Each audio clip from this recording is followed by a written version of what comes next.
Hello friends, welcome to author success point. जैसा कि आप जानते हैं कि आज हम लोग वैदिक साहित्य का अध्ययन करेंगे। इसके पहले आपने हड़प्पा सभ्यता का अध्ययन किया था, तो आपने देखा था कि हमारी हड़प्पा सभ्यता एक नगरीय सभ्यता थी, प्रथम नगरीय सभ्यता थी। और अगर हम कहें तो विकास उत्तरोत्तर होता है, लेकिन यहाँ पर हड़प्पा हम लोग मतलब उल्टा देखते हैं। पहले हड़प्पा सभ्यता तो नगरीय सभ्यता थी, लेकिन बाद में वैदिक सभ्यता का जब प्रारंभ होता है उसमें ग्रामीण परिवेश देखने को मिलता है। तो नगरीय सभ्यता से हड़प्पा सभ्यता होती है जो, उससे वैदिक सभ्यता ग्रामीण सभ्यता का आविर्भाव होता है। और इस प्रकार हम वैदिक साहित्य का अध्ययन करेंगे। तो आप जानते हैं कि आपने देखा कि हड़प्पा सभ्यता एक नगरीय सभ्यता और बहुत ही विकसित सभ्यता, अपने समय की बहुत ही सुव्यवस्थित सभ्यता थी, और जिसका हमने पिछले क्लास में अध्ययन किया था। आज हम वैदिक सभ्यता में देखेंगे इसके कैसा वैदिक साहित्य कैसा इसका ढांचा था, और यह वैदिक साहित्य की जानकारी हमें कैसे मिलती है, क्या क्या इसमें जानकारियाँ किन किन स्रोतों से मिलती हैं। तो आइए हम वैदिक साहित्य का अध्ययन करें। सबसे पहले हम देखते हैं कि वैदिक साहित्य जैसा कि नाम से विदित होता है, वेदों के अध्ययन से वैदिक साहित्य का ज्ञान हमको प्राप्त होता है। वेद क्या हैं? वेद 4 हैं, और ऋग्वेद, सामवेद, यजुर्वेद और अथर्ववेद। और अगर हम वैदिक साहित्य की बात करते हैं तो इसमें इन चारों वेद के अलावा हम इनके ब्राह्मण ग्रंथ, आरण्यक ग्रंथ और उपनिषदों का भी अध्ययन करते हैं। तो वैदिक साहित्य में क्या आता है? वेदों के ब्राह्मण ग्रंथ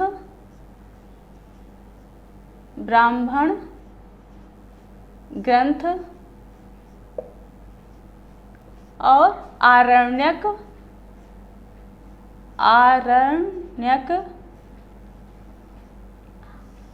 और उपनिषद।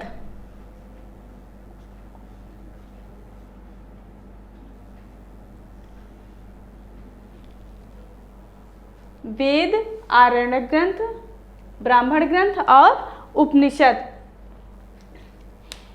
वेद का अर्थ क्या होता है? वेद से हमारा क्या तात्पर्य है? वेद का अर्थ होता है ज्ञान या किसी चीज को जानना। क्या कहलाता है? वेद का शाब्दिक अर्थ होता है जानना, यह वेद का शाब्दिक अर्थ होता है।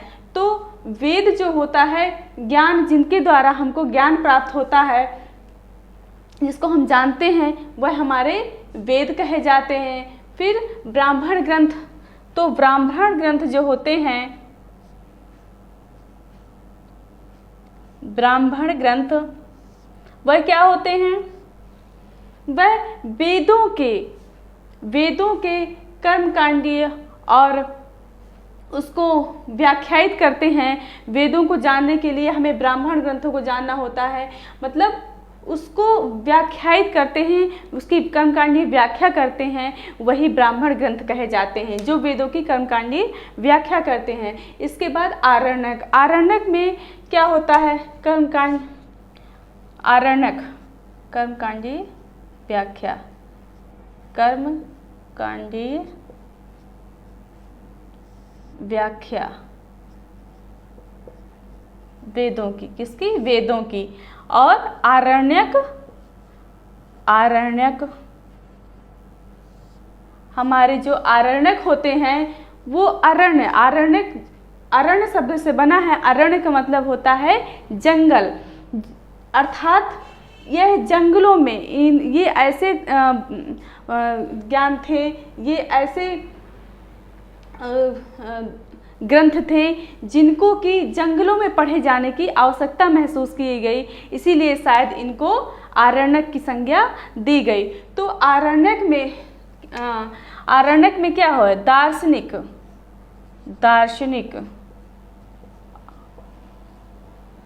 दार्शनिक और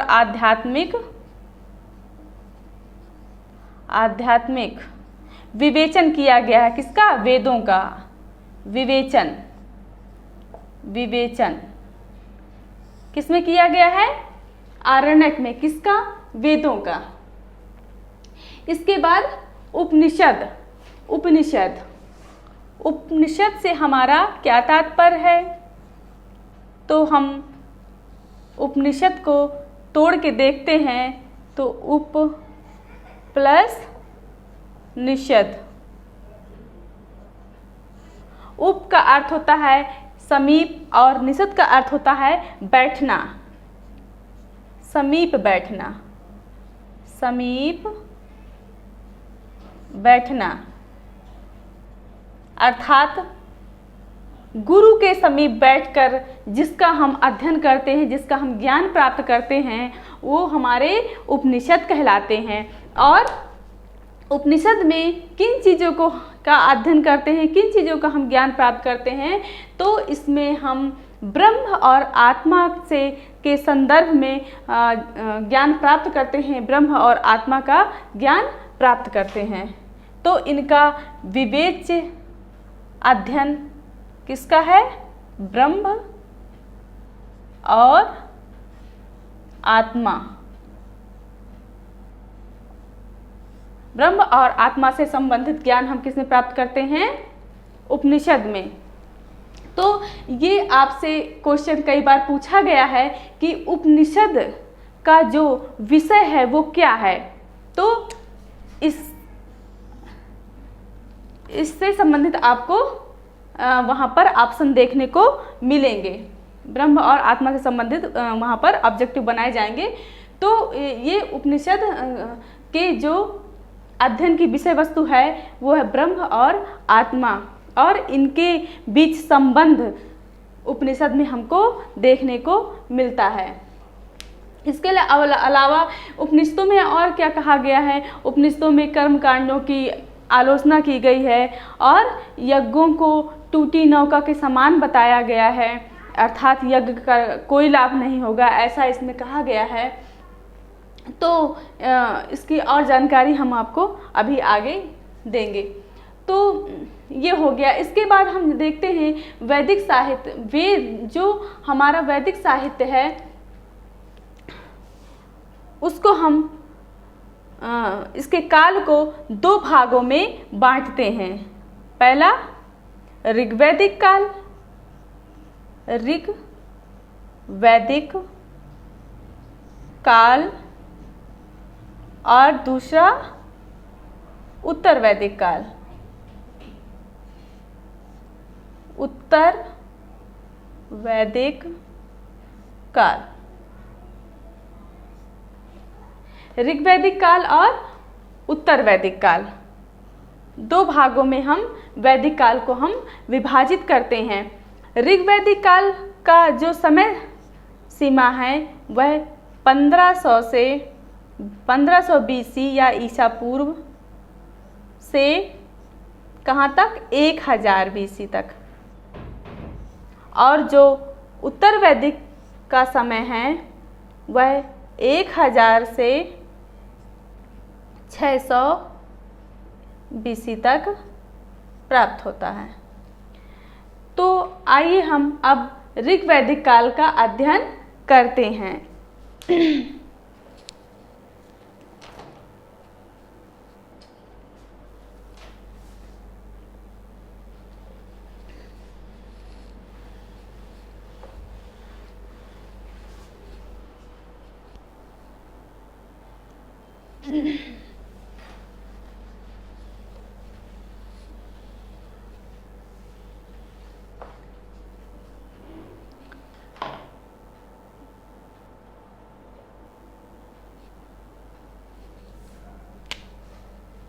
ऋग्वैदिक काल, ऋग्वैदिक वैदिक काल।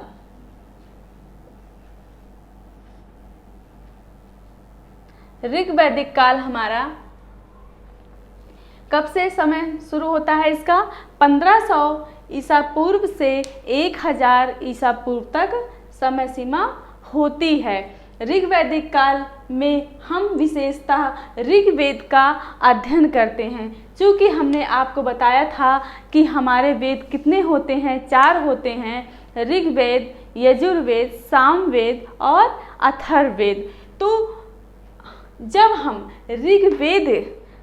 ऋग्वेद नामक ग्रंथ का अध्ययन करते हैं और उससे प्राप्त जानकारियों से हम उसके सभी चीज़ों का, सभी पक्षों का, राजनीतिक, आर्थिक, धार्मिक, सामाजिक और सांस्कृतिक सभी पक्षों का अध्ययन करते हैं, तो वह हमारे ऋग वैदिक काल का अध्ययन कहलाता है और ऋग्वेद काल कहलाता है। और इसके बाद जो जितने ग्रंथ होते हैं, यजुर्वेद, सामवेद, अथर्ववेद, और इसके अलावा इन सभी वेदों के ब्राह्मण ग्रंथ जो होते हैं वो आरण्यक ग्रंथ होते हैं और उपनिषद ग्रंथ होते हैं। इन सभी का अध्ययन जब हम करते हैं तो हमारा उत्तर वैदिक काल में वो आता है।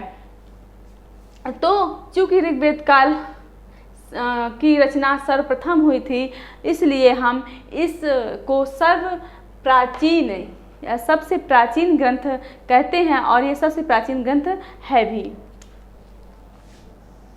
तो हम देखते हैं कि ऋग वैदिक काल हमारा 1500 से 1000 BC तक चलता है और इसकी कई विशेषताएं सभी पक्षों से हम देखने को हमको मिलती हैं। ऋग वैदिक काल के जानने के लिए, इसका अध्ययन करने के लिए हमारे पास एक तो पुरातात्विक स्रोत है और दूसरा हमारे पास साहित्यिक स्रोत है। तो जब हम पुरातात्विक स्रोत देखते हैं, पुरातात्विक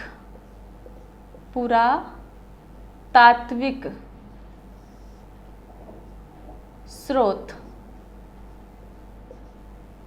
पुरातात्विक स्रोत में हमको क्या प्राप्त होते हैं? मृद्भांड प्राप्त होते हैं, मृद्भांड, और अभिलेख प्राप्त होता है, अभिलेख प्राप्त होते हैं, अभिलेख।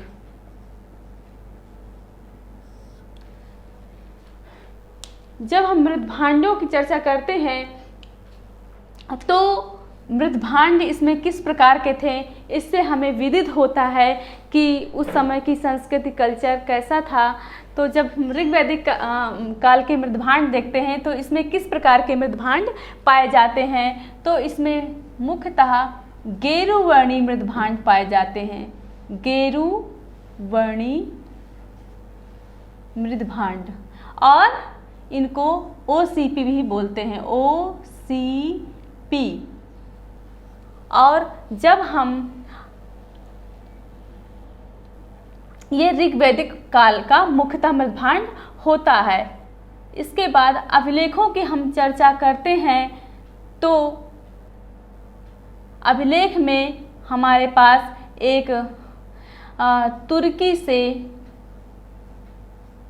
यह क्वेश्चन पूछा गया था कि अभिलेख कहाँ से प्राप्त हुआ था, तो तुर्की से प्राप्त होता है। किसका अभिलेख? बोगाज कोई का अभिलेख, बोगाज कोई, बोगाज कोई का अभिलेख लगभग 1400 ईसा पूर्व यानी BC में। तो 1400 ईसा पूर्व में तुर्की से हमें किसका अभिलेख प्राप्त होता है? बोगाज कोई का अभिलेख, जिसमें कि हमको विदित होता है कि जो ऋग वैदिक काल के देवता थे वो उनसे कुछ साम्य उनकी समानता पाई जाती है। कहाँ के? वहाँ के जो देवता होते हैं, ईरानी देवता होते हैं, उनसे इनकी समानता पाई जाती है। किनसे? ऋग वैदिक काल के देवताओं से। उनमें जो प्रमुख देवता 4 होते हैं, वो कौन कौन से होते हैं? इंद्र, मित्र, इंद्र, मित्र, वरुण और नासत्य। इंद्र, मित्र, वरुण और नासत्य। यह बहुत ही इम्पॉर्टेंट देवता हैं, क्योंकि इनसे हमेशा यह क्वेश्चन पूछा जाता है कि बोगाज कोई अभिलेख में पाए जाने वाले देवता कौन कौन से थे, और 4 ऑप्शन दे देता है जिसमें कि इन देवता को आपको छांटना होता है। तो ये आपको याद रखना है, इंद्र, मित्र, वरुण और नासत्य, यह 4 देवता बोगाज कोई नामक अभिलेख में हमको प्राप्त होते हैं। और जो ये हमारे नासत्य हैं, नासत्य, तो नासत्य की जो तुलना की गई है वह यहाँ के देवता नासत्य की तुलना की गई है, और वरुण को वहां पर अहुर मज्जा कहा गया है। वरुण को देखिए, पहले वरुण को अहुर मज्जा कहा गया है, अहुर मज्जा।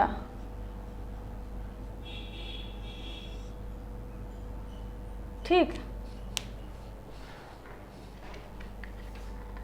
यह आपका भी महत्वपूर्ण है। इसके अलावा यह तो अभिलेख की बात हो गई, मृदभांड हो गई। इसके बाद जब हम साहित्यिक स्रोत में चलते हैं, साहित्यिक स्रोत में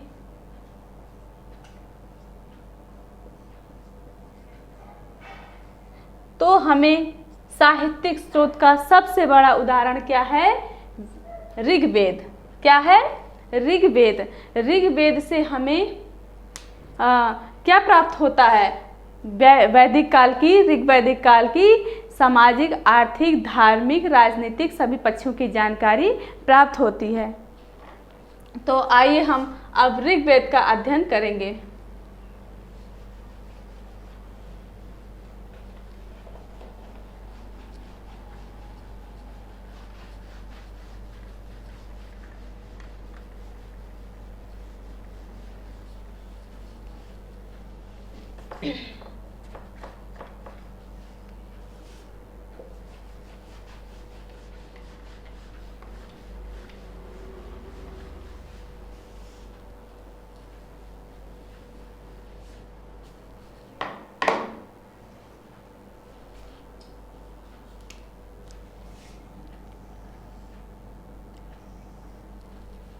अब आप यह जान चुके हैं कि ऋग्वेद हमारे वेदों में सबसे प्राचीन वेद है, और ऋग्वेद को और किन किन नामों से जानते हैं। वैसे तो वेदों को ही, सभी वेदों को क्या कहा गया है? अपौरुषेय कहा गया है।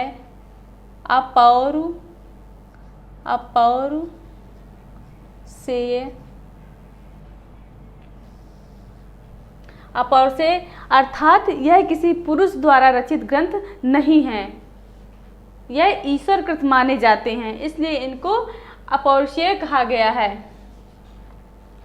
और वेदों को और श्रुति भी बोला गया है। क्या? श्रुति कहा गया है। श्रुति अर्थात जिनको हम सुन सुनकर कंठस्थ करते थे, जिनका हम अध्ययन सुन सुनकर करते थे और सुन सुनकर उनको याद कर लेते थे, तो उन्हें क्या बोला गया है? श्रुति। इसलिए इन्हें श्रुति कहा गया है, अपौरुषेय कहा गया है। और इसके अलावा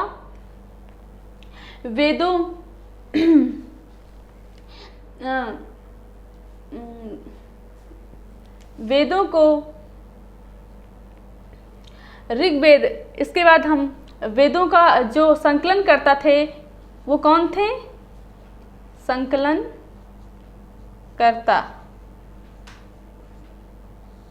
वेदों के संकलन करता कौन थे? महर्षि कृष्ण द्वैपायन, वेदव्यास।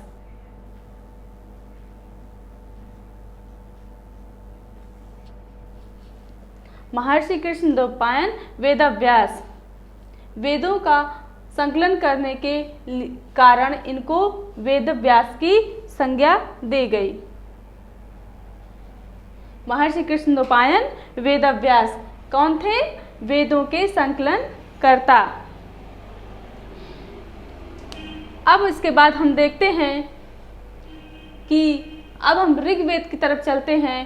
तो ऋग्वेद में कितने ब्राह्मण हैं, कितने आरण्यक हैं और उपनिषद हैं और इनकी कितनी शाखाएं हैं, इस पर हम अध्ययन करेंगे।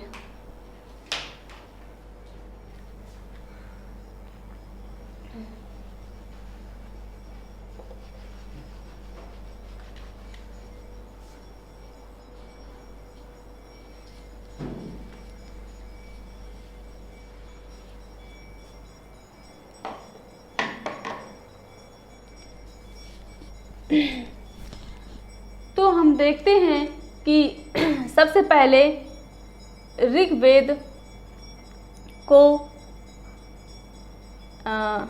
ऋग्वेद में कितनी शाखाएं हैं? वैसे तो बहुत शाखाएं हैं, लेकिन जब हम इनके ब्राह्मण ग्रंथ पढ़ते हैं, ब्राह्मण ग्रंथ, तो कितने हैं इनके? 2। कौन कौन से? ऐतरेय और कौशितकी।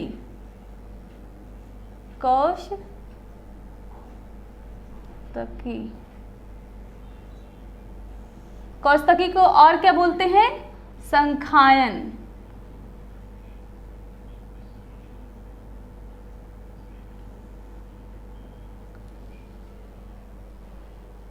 इसकी ऋग्वेद की हमें शाखल प्रमुख 5 शाखाएं हैं, लेकिन शाकल शाखा जो है, शाकल शाखा वही हमें उपलब्ध होती है और शाकल शाखा यही हमें उपलब्ध होती है और इसी से हमें सारी जानकारी प्राप्त होती है। तो फिर ब्राह्मण ग्रंथ इसके हम देखते हैं तो ऐतरेय और कौशितकी होती है। कौशितकी को ही संखायन बोलते हैं। इसके बाद जो इसके आरण्यक होते हैं, आरण्यक,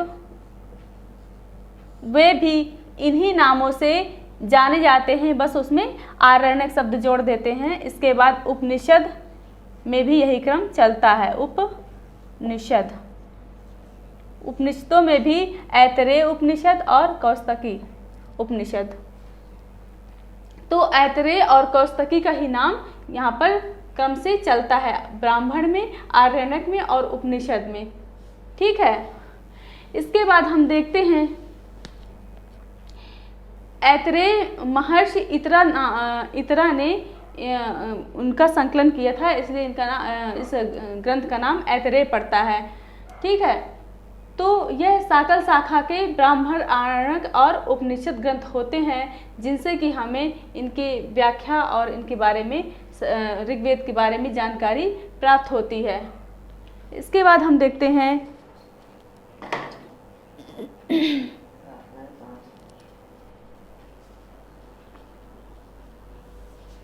ऋग्वेद के 3 पाठ भी होते हैं। कितने? 3 पाठ होते हैं।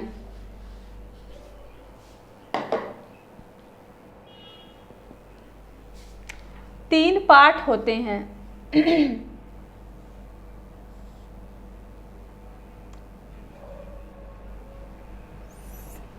शाकल,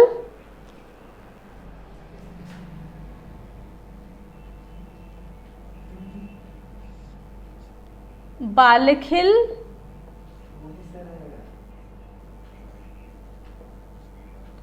और वास्कल।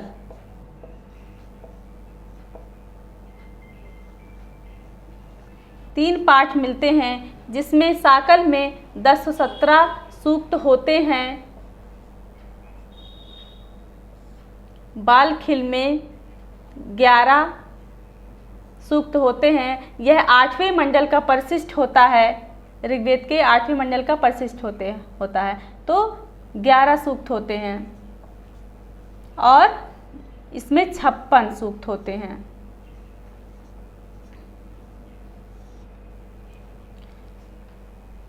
ये इसके पाठ होते हैं। अगर हम ऋग्वेद की बात जानें तो ऋग्वेद में प्रमुख रूप से 1028 कंप्लीट सूक्त होते हैं और सूक्त होते हैं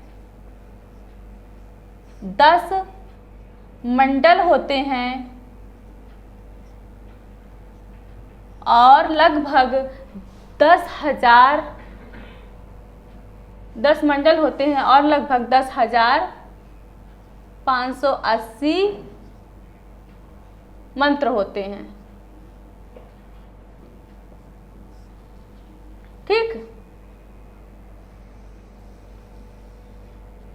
से पूछा जाता है कि कितने सूक्त होते हैं और कितने मंडल होते हैं। ये प्रमुख रूप से पूछा जाता है कि ऋग्वेद में कितने मंडल होते हैं, तो 10 मंडल होते हैं और इसमें सूक्त कितने होते हैं, तो 1028 सूक्त होते हैं।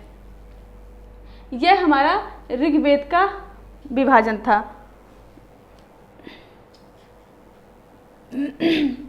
अब इसके बाद हम देखते हैं कि ऋग्वेद में जो 10 मंडल होते हैं उसमें क्या क्या होता है।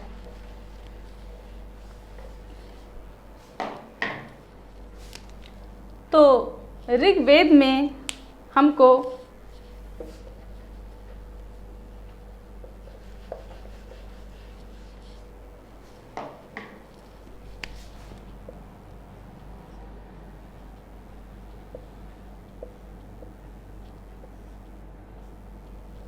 हमने पढ़ा था 10 मंडल होते हैं। कितने मंडल होते हैं? 10।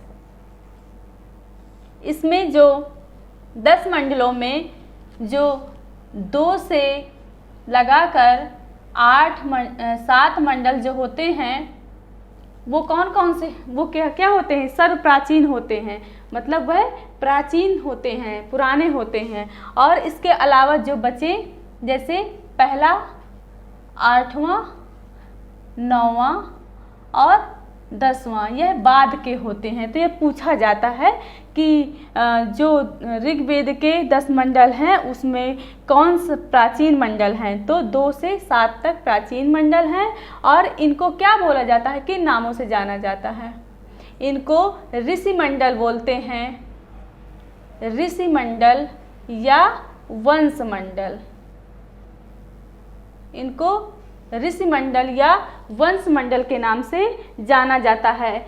ऋषि मंडल इसलिए बोलते हैं क्यों, और वंश मंडल क्योंकि वैसे तो सभी में सब ऋषियों का वर्णन है, लेकिन जो 2 से 7 मंडल हैं वो विभिन्न वंश के ऋषियों का क्रम से वर्णन दिया गया है। इसलिए क्या होता है, इसे ऋषि मंडल या वंश मंडल कहा जाता है। इसके बाद हम क्रमशः देखते हैं कि जो पहला मंडल होता है वह मधुछंदा, मधुछंदा। फिर दूसरा मंडल गृत्समद, गृत्समद। इसके बाद तीसरा विश्वामित्र,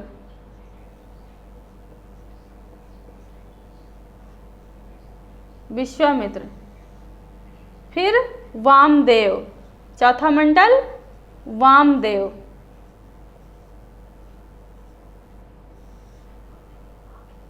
पांचवा मंडल अत्रि। छठवां मंडल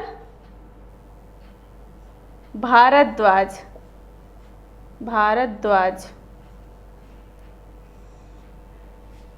इसके बाद 7वां मंडल वशिष्ठ। ये हमारे 8वां मंडल कण्व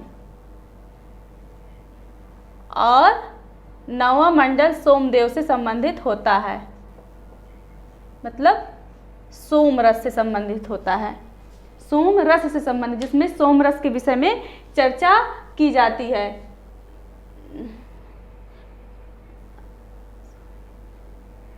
तो इनको ये पूरा समर्पित है 9वां मंडल। तो इस प्रकार हम देखते हैं कि यह हमारे प्रमुख मंडल है। और 10वें मंडल में जो होता है वह किसका, पुरुष सूक्त का वर्णन जिसमें होता है। 10वें मंडल में किसका होता है, पुरुष सूक्त का वर्णन होता है, पुरुष सूक्त का वर्णन होता है, जिसमें आदि पुरुष के मुख से ब्राह्मण और भुजाओं से क्षत्रिय, ऐसा करके जंघाओं से मुख से ब्राह्मण, भुजाओं से क्षत्रिय और उदर से होता है वैश्य होता है, और फिर इसके बाद पैरों से शूद्र होता है। तो इस तरह हम देखते हैं कि इसमें ऐसी कल्पना की गई थी। तो ये इसका जो उल्लेख होता है वो ऋग्वेद के 10वें मंडल से होता है। तो इससे क्वेश्चन कई बार पूछा गया है। एक यह तीसरा मंडल और आपका एक यह 9वां मंडल और 10वां मंडल, यह 3 वेरी इंपॉर्टेंट मंडल हैं, क्योंकि इनसे हमेशा क्वेश्चन बनता ही बनता है कि बताइए कि ऋग्वेद के किस मंडल से हमें गायत्री मंत्र का उल्लेख होता है। तो आप जानते हैं को आपको विश्वामित्र नहीं पूछेगा, ठीक, घुमा के पूछता है कि गायत्री मंत्र का चूंकि विश्वामित्र जी ने ही नहीं मतलब उसका बनाया था, विश्वामित्र ने ही उसका वर्णन किया है, तो इसलिए विश्वामित्र को ना पूछ के वो गायत्री मंत्र को पूछ लेता है कि गायत्री मंत्र का उल्लेख किस में है। तो ऋग्वेद के तीसरे मंडल में गायत्री मंत्र का उल्लेख है। इसके बाद हम देखते हैं कि 10वें मंडल से पूछ लेता है कि किसमें ऋग्वेद के किस मंडल से पुरुष सूक्त की संज्ञा पुरुष सूक्त के विषय में बताया गया है, या फिर पूछ लेता है कि यह आदि पुरुष की संकल्पना किस मंडल में की गई है। इस तरह घुमा के क्वेश्चन आप पूछता है, तो आपको उसमें कंफ्यूज नहीं होना है और आपको सीधे से यही आंसर लगाना है कि इसमें आदि पुरुष की संकल्पना की गई है, यानी कि पुरुष सूक्त से। तो 10वें मंडल को लगाना है। इसके बाद आपको बताना है कि किसमें सोम का वर्णन किया गया है 9वें मंडल में, ठीक है। 9वें मंडल सोम देवता को समर्पित है। इस तरह से आपको ये क्वेश्चन बहुत ही इम्पॉर्टेंट है और हमने आप बताया कि ये वैसे आपको याद करना है, लेकिन ये 3 जो मंडल हैं वो ज़्यादा इम्पॉर्टेंट हैं और कई बार परीक्षाओं में पूछे गए हैं आपके। तो यह तो हमारे मंडलों की बात हो गई। इसके बाद आपने देखा कि बताता है कि ऋग्वेद में 1028 सूक्त हैं। तो आप सोचते होंगे सूक्त क्या होते हैं। तो सूक्त क्या होते हैं, सूक्त हमारे मंत्रों के समूह होते हैं, ठीक है। मंत्रों के समूहों को सूक्त बोलते हैं। और ऋचाएँ क्या होती हैं, तो ऋचाएँ मंत्र होते हैं। ऋचा किसे बोलते हैं, मंत्रों को हम ऋचा बोलते हैं। तो इस तरह हम इस ऋग्वेद का अध्ययन करते हैं। अब हम सामवेद का अध्ययन करेंगे। सामवेद को देखेंगे, इसमें कितने भाग होते हैं, क्या होता है। तो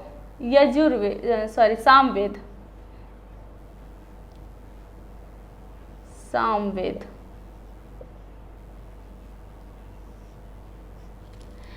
सामवेद में लगभग 1549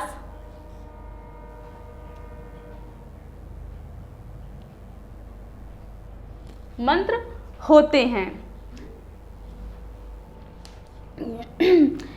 इसके अलावा हम देखते हैं कि सामवेद, साम का अर्थ होता है गान, मतलब इसमें गायन से संबंधित मंत्रों को गा गा कर सुनाया जाता था। तो इसको इसलिए इसमें क्वेश्चन बनता है कि कौन सा वेद है जो संगीत से संबंधित, संगीत का जिसमें वर्णन मिलता है, तो हम उसे बोलेंगे सामवेद को कहेंगे। इसके अलावा हम देखते हैं कि सामवेद में कितने ब्राह्मण होते हैं, कौन कौन से ब्राह्मण होते हैं। तो सामवेद में हम ब्राह्मण ग्रंथ देखते हैं। तो ब्राह्मण ग्रंथ पंचविश और जैमिनीय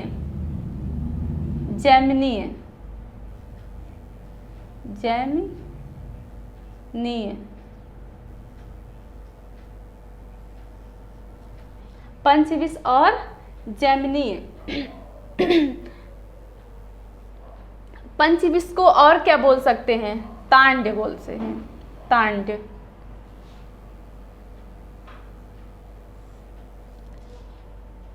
तांड्य ब्राह्मण बोलते हैं।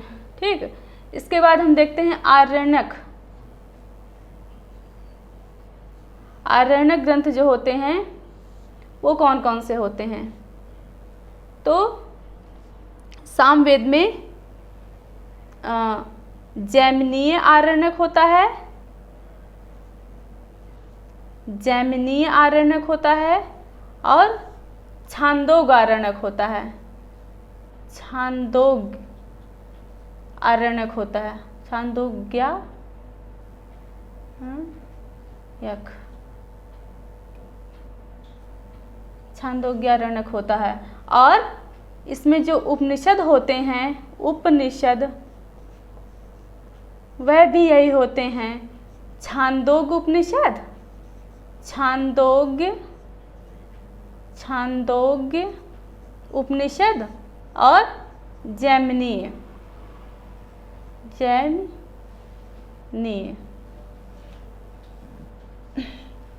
इस प्रकार हम देखते हैं कि इसमें दो प्रमुख होते हैं, ब्राह्मण में दो प्रमुख होते हैं, पंचविश और जैमिनीय, और आरण्यक में जैमिनीय है ही इसमें, और छांदोग आपको इसमें एक और मिलेगा, छांदोग आरण्यक। इसके बाद यही उपनिषद होते हैं, छांदोग उपनिषद और जैमिनी उपनिषद। तो यह इसके ब्राह्मण, आरण्यक और उपनिषद ग्रंथ होते हैं।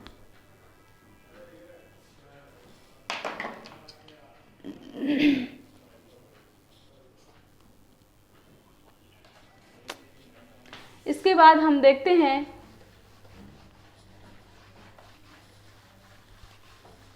यजुर्वेद।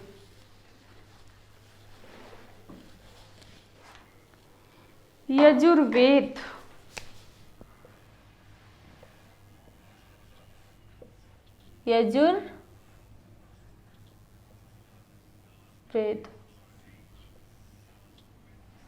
यजुर्वेद में 40 अध्याय होते हैं। कितने? 40 अध्याय।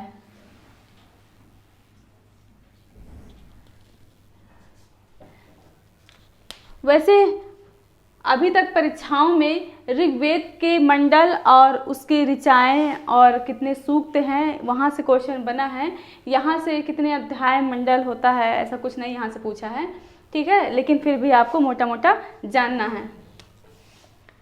और इसके बाद यजुर्वेद में अध्याय हो गए। इसके बाद हाँ, आपको ब्राह्मण और आरण्यक उपनिषद चारों वेदों के तैयार करने हैं, क्योंकि यहाँ से क्वेश्चन हमेशा बनता है। यजुर्वेद से भी क्वेश्चन पूछा जा चुका है कि इसका ब्राह्मण ग्रंथ क्या है।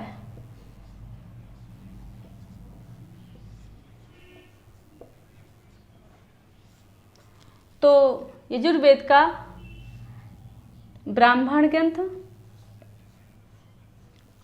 आरण्यक ग्रंथ और उपनिषद।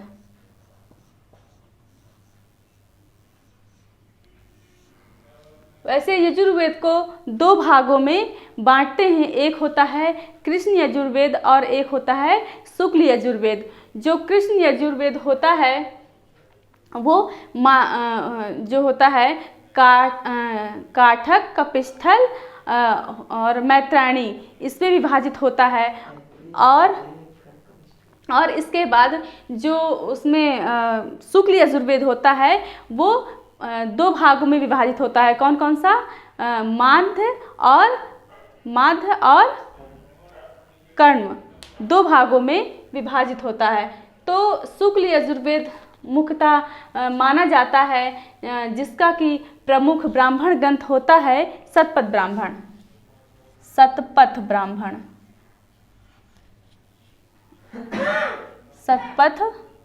ब्राह्मण। और जो कृष्ण यजुर्वेद होता है उसका होता है तैत्तिरीय ब्राह्मण।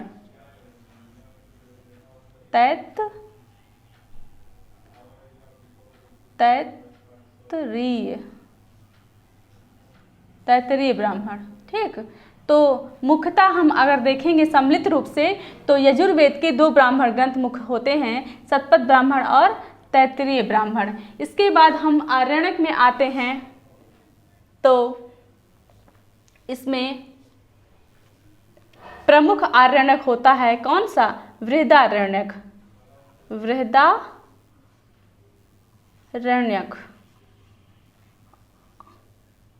और इसके बाद क्रमशः ये दोनों भी सम्मिलित हो जाएंगे, तैत्तिरीय और शतपथ। तैत्तिरीय आरण्यक और शतपथ आरण्यक आप जोड़ लीजिएगा। इसमें मेन होता है बृहदारण्यक और तैत्तिरीय आरण्यक। इसके बाद उपनिषद आ जाता है, तो उपनिषद भी यही होता है, बृहदारण्यक उपनिषद, बृहदारण्यक उपनिषद। और इसके बाद इसका उपनिषद होता है कठ उपनिषद। और इसके बाद ईशोपनिषद।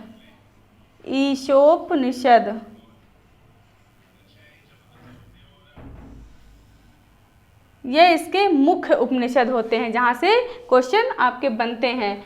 तो अगर इसमें आरण्यक, ब्राह्मण और उपनिषद तीनों ही पूछे जाते हैं शुक्ल यजुर्वेद से, एक शुक्ल यजुर्वेद से आपका इतना पूछा जाता है। ठीक, इसके बाद जो कृष्ण का, इसमें अगर उपनिषद जोड़ते हैं, ये शुक्ल यजुर्वेद का है, अगर हम कृष्ण का भी जोड़ दें तो एक मैत्रायणी भी होता है।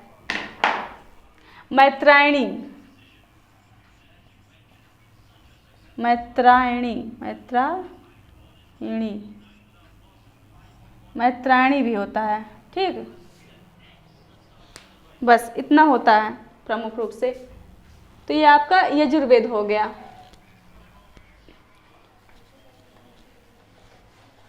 इसके बाद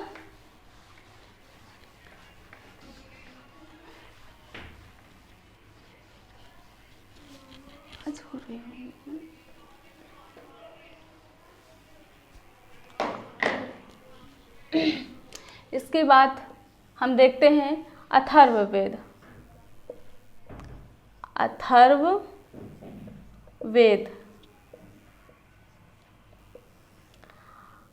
अथर्ववेद इसमें 20 अध्याय होते हैं। 20 अध्याय होते हैं। और अथर्ववेद का जो ब्राह्मण ग्रंथ होता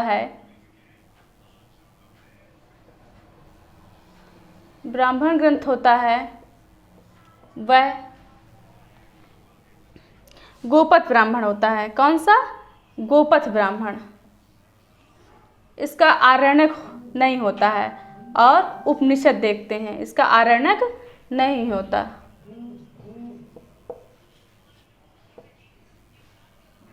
आरण्यक।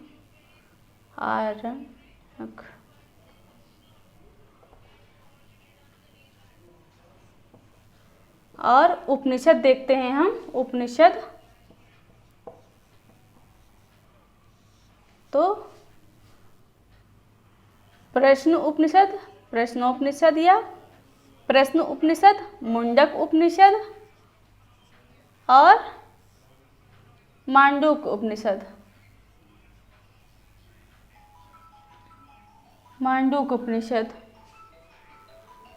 प्रश्न उपनिषद, मुंडक उपनिषद और मांडूक उपनिषद।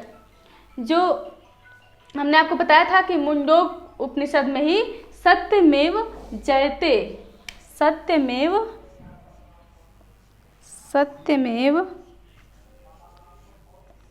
जयते नामक सुविचार प्राप्त होता है। ठीक, सत्यमेव जयते नामक सुविचार कहाँ से प्राप्त होता है? मुंडक उपनिषद से।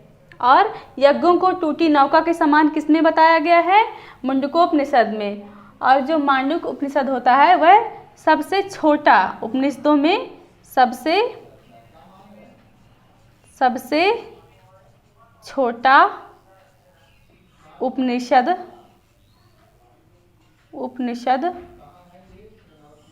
सबसे छोटा उपनिषद होता है। कौन? मांडूक उपनिषद।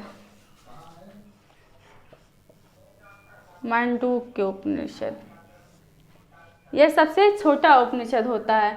तो इस प्रकार हमने वैदिक साहित्य में चारों वेदों के ब्राह्मण ग्रंथ, उपनिषद और आरण्यक ग्रंथों का हमने अध्ययन किया। यह एक इम्पॉर्टेंट चीज़ें थी, मतलब बहुत ही क्रीम चीज़ें मैंने आपको बताई। वैसे तो बहुत सारे इसमें होता है, वेद है ये, तो हमको वेद नहीं यहाँ पर पढ़ना है, हमको इतिहास के परिदृश्य से पढ़ना है और उस हिसाब से जो हमारे एग्ज़ाम में पूछा जाता है उसी परिदृश्य से मैंने आपको बताया है। इसलिए आपने ये इसका अध्ययन किया और इससे बाहर क्वेश्चन इतिहास में वेद से नहीं जाएगा, इसको आपको तैयार करना है। तो आज हमने वैदिक साहित्य में चारों वेदों के यानी कि संहिताओं का अध्ययन किया। अब नेक्स्ट हम अगली क्लास में अध्ययन करेंगे।